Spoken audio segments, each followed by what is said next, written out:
2024 meeting of the Sacramento Regional Transit Board of Directors. Would the clerk please call the roll? Director Brewer, Here. Director Budge, Here. Director Daniels, Here. Director Hume, Here. Director Jennings is absent, Director Kaplan, Here. Director Kozlowski is absent, Director Maple, Here. Director Cerna is absent, Director Singh Allen is absent, Director Vang is absent, and Chair Kennedy. Here. With that, we have a quorum of 7 votes. Eight votes. Director Kozlowski just arrived. And this meeting of the Sacramento Regional Transit District will be cablecast on Metro Cable 14, the local government affairs channel, and the Comcast and AT&T Uverse cable systems. This meeting is closed captioned and webcast at metro14live.saccounty.gov. Today's meeting replays Thursday, July 25th at 12 p.m. and Sunday, July 28th at 1 p.m. on channel 14. This meeting can also be viewed at youtube.com/Metro Cable 14. Members of the audience wishing to address the board should fill out a speaker card located at the rear of the room and provide it to myself or Adam. Once the item has been called, additional speaker cards will not be accepted. The time allowed for public comment is at the chair's discretion. The timer will chime when you have 20 seconds remaining and then again when your time is up. Thank you very much. Would you please join me in the Pledge of Allegiance? I pledge allegiance to the flag of the United States of America and to the republic for which it stands, one nation, under God, indivisible, with liberty and justice for all. Okay, that takes us to our consent calendar. Is there, and that's items 2.1 to 2.7. Is there any member of the board that would like to have something removed from consent or comment? Second. Okay, is there, I have no cards. Is there any member of the public that would like to address the board on consent at this time? Seeing none, we do have a motion and a second. All those in favor? Aye. Opposed? Abstain? All right, next item, please. Can you confirm that was Maple and Kozlowski? Yes. Okay, perfect.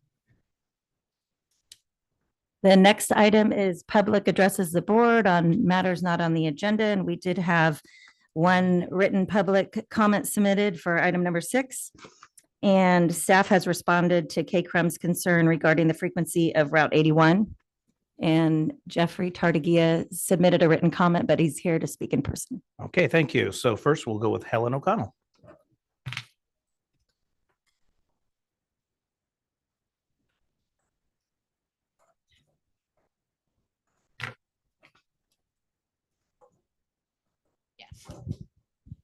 Hello, board. Hello. I'm glad to be here and I'm glad that you're willing to hear the public. I am Helen O'Connell and I am here as a public person, not representing any organizations. I had the opportunity to have input on the S700 low floor car design before they were manufactured. I, at that time, expressed concern that the schematics had a place for a call strip that I didn't think was placed in a accessible spot. When they came out with the first car, they showed it to a group of people, of which I'm a member, and the call strip was not there. And I asked questions on how do I let somebody know that I need to get off? And they said, oh, you can push the buttons on the door. I said, so I need to move from where I am in the ADA access spot while the train is going and push the button that is away from me. They said, yes. I said, I don't think that's safe. So the next train that they had a call strip on the side under the seat. But if you're located in the ADA seating area, you can't reach down this way because there's a grab bar and the strip is underneath the grab bar. I then attempted to reach it from the front and push it from the front. I was unable to do so. I am very concerned about this because I would like to be able to access the train independently. And unfortunately, for some people that are a little more disabled and don't have the range of motion, they wouldn't be able to do that. I had a friend that said, my solution is to have someone help me. And I said, that's fine for you. Right. But that negates being independent and operating it independently. So I thought I would bring that to the board. Thank you. Thank you very much, Helen and Henry. I assume that we are constantly providing feedback to Siemens as we go through the process of design. Okay, thank you. Robert Copeland? Well, I want to speak about the Kids Ride Free program. This program RT has, the Sacramento City Council, all the other entities that are help funded this year. I'm part of ACE. We want to have fun in as long as we have RT, tell you the truth. Because children right now, students, a lot of them are going to ride RT buses when they're adults. That's going to take a lot of greenhouse gases off this air. I don't understand why it was on this chopping block with Sacramento City Council. The person I want to talk to is not here. It's not on the board, Mayor Steinberg. Also, ACES has 5 chapters in California. Sacramento is the only chapter that has a transportation committee. LA doesn't have a transportation committee. San Diego, I guess they got better transportation than we do. And also, why don't you have more public outreach? It should not be up to ACE and the other trained organizations to fight for a public train. You should do your job too. Thank you. Thank you, Robert. Jeffrey Tardigia. Board, I've given you a written comment. I hope you have read it. I hope it invites you to come up with some questions that really seriously need to be answered. Henry has asked me to be more strategic. So strategic wise, I'm going to offer the comment, do you believe that the 33 that you've had more than 10 years to plan for, will provide for the 250 people that are residing in the Dos Rios right now? There's going to be 450 people in there, and I don't believe only Monday through Friday to provide rides is sufficient. I really believe that you need for the weekends, and you approved, or MAC approved on Thursday, a letter that's dealing with the funding for related to the next blue line and the improvement through there. I really believe, based upon the mess that you had on a couple of the gold line, most notably 65th, it is such a contraption to try and get around. And what needs to happen for the 82 and the 87 is some additional time needs to be allocated in there on that.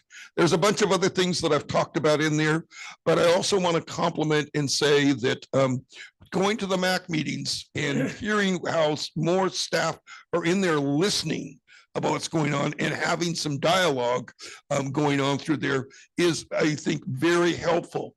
I participate with other rider groups across the country, and they do not have that access or resource, anything in there. It's a very valuable, very important. But what Henry has done is provide the means of communication. And I will use the example of Friday, I listened in on a conversation for the transit rider for downtown. And for an hour, they were talking to telling somebody, we don't have a ride for you. We don't have a ride for you. Finally, after 6:10, somebody else, a male voice came in and said, you could take the 11 to get up to Richards Boulevard. And that's how finally he got up there after an hour. I believe Jamie is getting that corrected because it should have been instructions, because apparently the app does allow out there through trip planning, allow if there's other options to go through and do. But Can you wrap up, Jeffrey? I will, but I will say to you is this, board, do you know what's going on with the 30,000 disability riders? Really, you need to see what's going on and happening with them. And I don't seem like the board knows this. That's Thank you. right now. Thank you, Jeffrey. Dan Ellison. Good afternoon, Dan Allison, representing Sacramento Transit Advocates and Riders. I attended the last online MAC meeting and I was pretty disappointed. Staff was like, we're listening to you, but we're not going to change anything at all. We've already made all those decisions again and again. That kind of thing was said. Bicycles came up at the May meeting. Staff is claiming that there's no change to bicycle capacity because there's 4 hooks in the current cars. There's space for 4 bicycles, but there's actually space for 12 bicycles per car in the current cars, and there will only be 4. I want to particularly quote, passengers must stand with their bike. An hour trip from Sac Valley Station to Folsom, standing with your bike, even if you're not using your bike as a mobility device, that's unreasonable. That's crazy. Next thing is barriers between cars. Muni in San Francisco uses barriers between the cars. Metro uses platform barriers. SAC-RT doesn't think they're important. Why? Don't know. Seat height. The question was brought up about varying seat heights, and staff said, well, they meet APTA requirements. And a member of the MAC said, can you reference those requirements? And the staff person said, well, it's complicated. No, we can't really. And I want to support what Helen and others have said about the activation strips. They're not accessible. Staff has stonewalled it, saying it works other places. It must going to be working here. I watched Helen and other disabled people trying to access the strip in the car. It was not possible. And the idea of asking a person in a wheelchair to move towards the door before the stop, that's unsafe. I'm very disappointed in staff's reactions to necessary changes to the new cars. Thank you. Thank you, Dan. All right, next item is the General Manager's Report 8.1. Mr. Lee. Good afternoon. Thanks for the feedback from our public. We will take a look at it. Seriously, okay. There are lots of updates to share with the public and the board since our last meeting, so I will be quick. As everyone knows, we recently experienced a record-breaking hot waves within the 12 days of this month, and the average temperature reaching over 107 degrees. Understanding the risks the extreme heat poses on so many in our community, SAC-RT has been busy to ensure community members have access to cooling centers countywide, and thanks to some board members like Katie Maple, and we were able to change our message with the unhoused communities quickly to allow them to ride free without restrictions. We began operating free rides for all of triple-digit temperatures. We also worked with County Office of Emergency Service and the Metro Fire when a power outage impacted nearly 200 mobile homes along Auburn Boulevard. We were able to help residents access AC in our buses and transportation to alternative sleeping arrangement. Then next slide.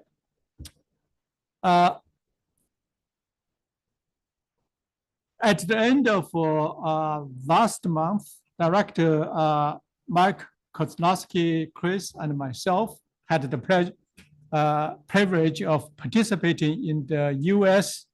Transportation Infrastructure Infrastructure Summit by delivering a primary panel presentation.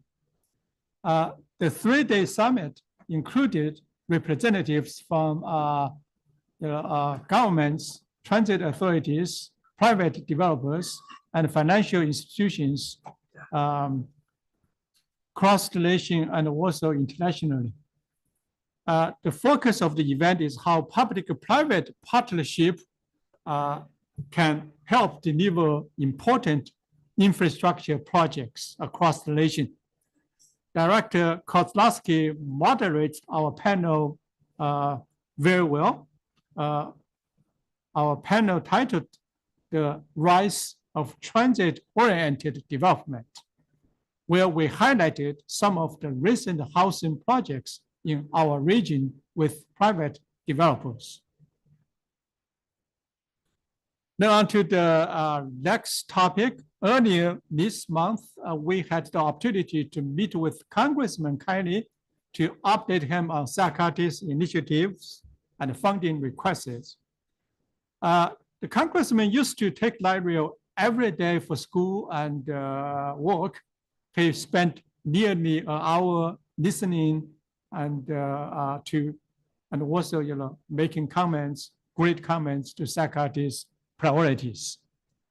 And he sits on the U.S. House Transportation and Infrastructure Committee, and also in the most recent version of T-HUB bill.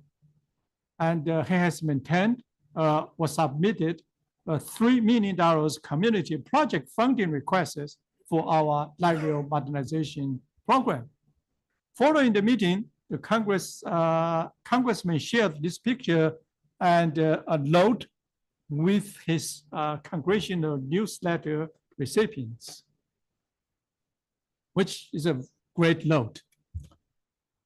Then 2 weeks ago, SACAT staff had the pleasure of hosting Power Comfort, the host of the Transit podcast and Transit Unplugged TV. The TV and his podcast is the #1 program in the transit industry globally. The visit aimed to highlight SACAT's innovative services and its connectivity to regional arts, music, and food scene. During the 2-day podcast and video shoot, the TV crew captured energy and commitment that drive our daily operations, showcasing why SACAT is a leader in public transportation across the nation. Thanks to Chair Kennedy, Vice Chair Jennings, and Director Kozlowski for joining us during portions of the video shoot. And the video blog is expected to be released sometime in September, and we will be shared with everybody. Then last Thursday, we held the groundbreaking event for our latest capital project, the Wat IAT Transit Center Improvement Project, a $26 million investment in our busiest transit hub in this disadvantaged community. We were fortunate to be joined by Congressman Army Bell, Congressman Kevin Kiley, State Senator Roger Liero, Chair Kennedy, and Director Kaplan, as we celebrate this significant milestone and positive impact these improvements will have on this disadvantaged community. The project includes widening the Watt Avenue Bridge, building an open-air stairwell linking Watt Avenue and the transit center, developing a new bus and pedestrian plaza, and upgrading IAT highway on-ramps to our station, and enhancing the portion of the transit center located beneath the Watt Avenue Bridge. In addition to the $26 million investment this time, Sacramento has already invested significant amount of other funds to replace the elevators at the stations and other improvements recently. We also want to thank the Federal Transit Administration, including Region 9 Deputy Administrator Amy Chen, for joining us at the press conference and spending the rest of the day with the Sacramento team. We discussed lots of ongoing and future projects and got lots of good oversight ideas and also the funding support commitment. Then it is important to really provide or to have in-person updates with our FTA. As earlier this month, FTA awarded Sacramento nearly $77 million from the Loro Grant bus emission program. This award is the third largest in the nation, with only LA Metro and New Jersey State Transit receiving higher award. We got 4 awards. We asked for $77 million and we got $77 million. That is unprecedented. This funding will allow us to leverage other $24 million grants from various other sources to make a total $102 million investment to purchase new hydrogen fuel cell buses to replace our older fleet. That means we have to build the first hydrogen station in this region in our BFM2 while we are modernizing the BFM2 facility, and launch a new workforce development program, transition the bus fleet serving northern Sacramento communities to ZEBs by 2028. That is a very exciting vision and a feasible goal we can reach. I really wanted to thank Sacramento board members, 6 of our board members who joined us for FTA meeting we set up in April in Capital Cap DC trip. And we bragged about, some board members bragged about, the #1 project for that trip was the Southeast Connector, and got $25 million award, and with probably over 100 meetings. And it took us 30 minutes meeting to get this funding. Not just joke and just say, this is how persuasive our board members when they met with FTA leadership team. Certainly, I want to thank our grant team, tremendous application that certainly is deserving of these funds. We will be planning a press conference, and Congressman Army Barrow, suggest us and to have a great, press conference, but we cannot find a neutral time right now. So we're going to find a time to share more details on the project, and would really appreciate our board members to attend this type of press conference. And we do have a lot of major press conference set up for September 3rd, because 3 congressional reps will be able to join us. We'll get a confirmation from them for our live rail, new live rail service on Green and Gold lines, the opening of our new service, which will be in the township live rail station. But we will send the detailed information to the board later on. Then I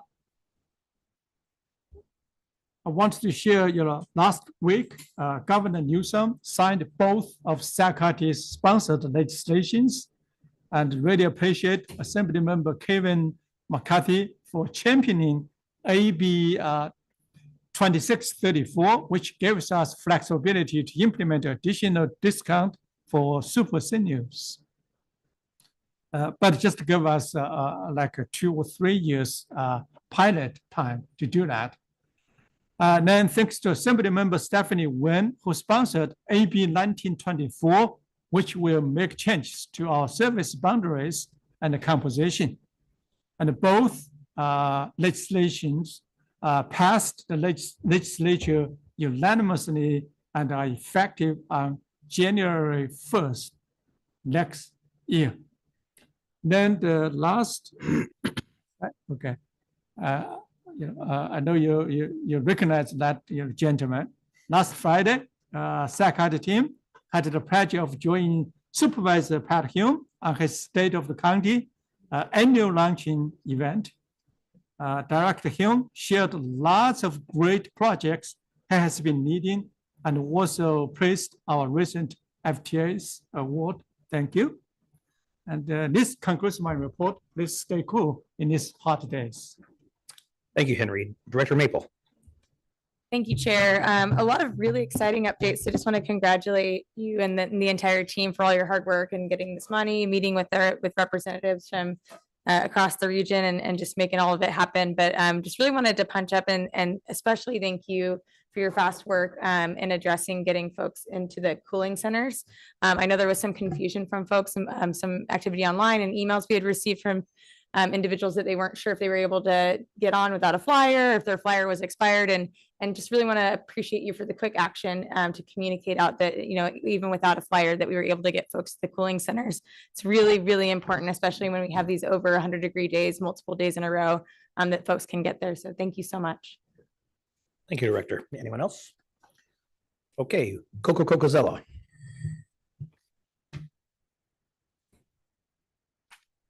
Hey, Coco Cocozella, a member of the STAR Action Team, Sacramento Transit Advocates and Riders. What I'll speak about, we haven't provided a position statement, so I'm speaking my ideas here tonight. Couple of questions. Again, some of this stuff may already have been communicated, so apologies if I'm asking redundant stuff.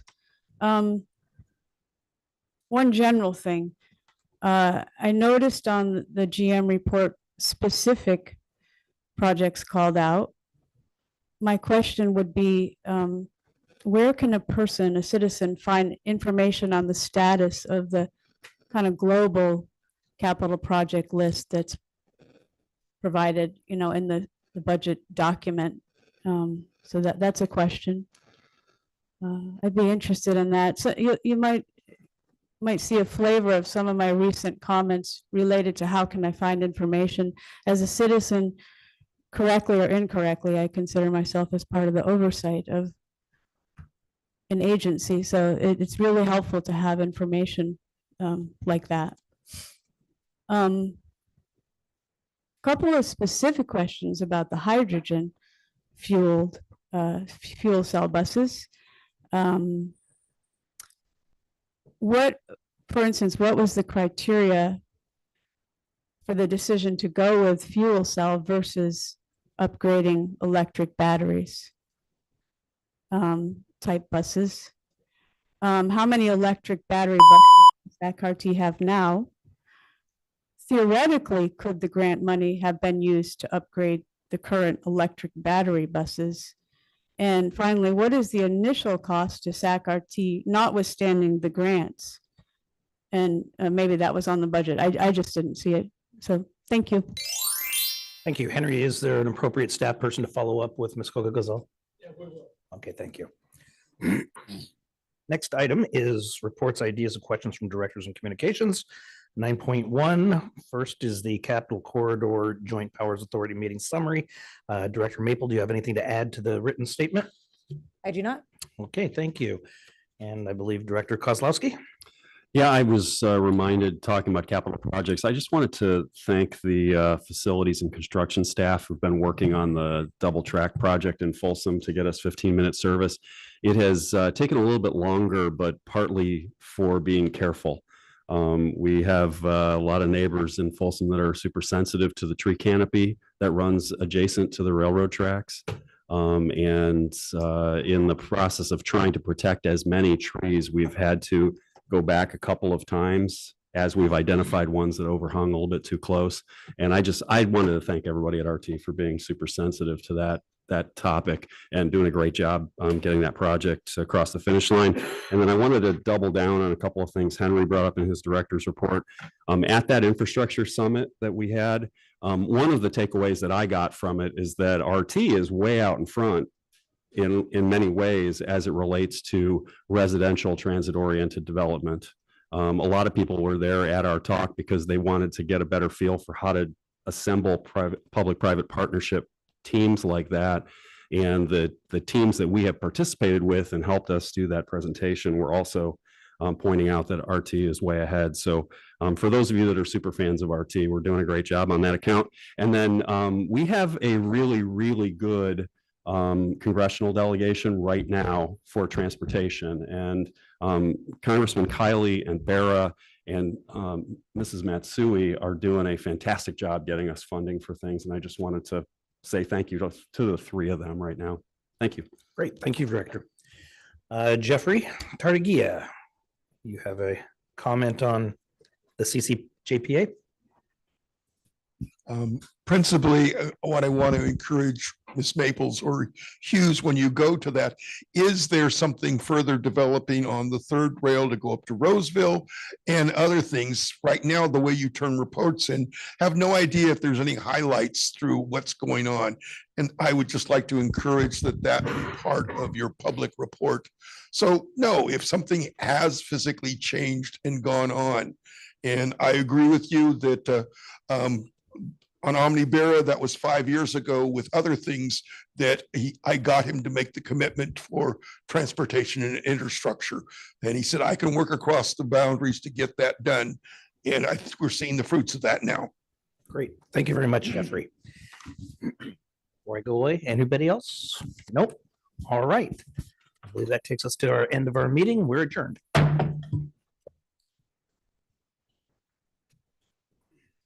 Maybe.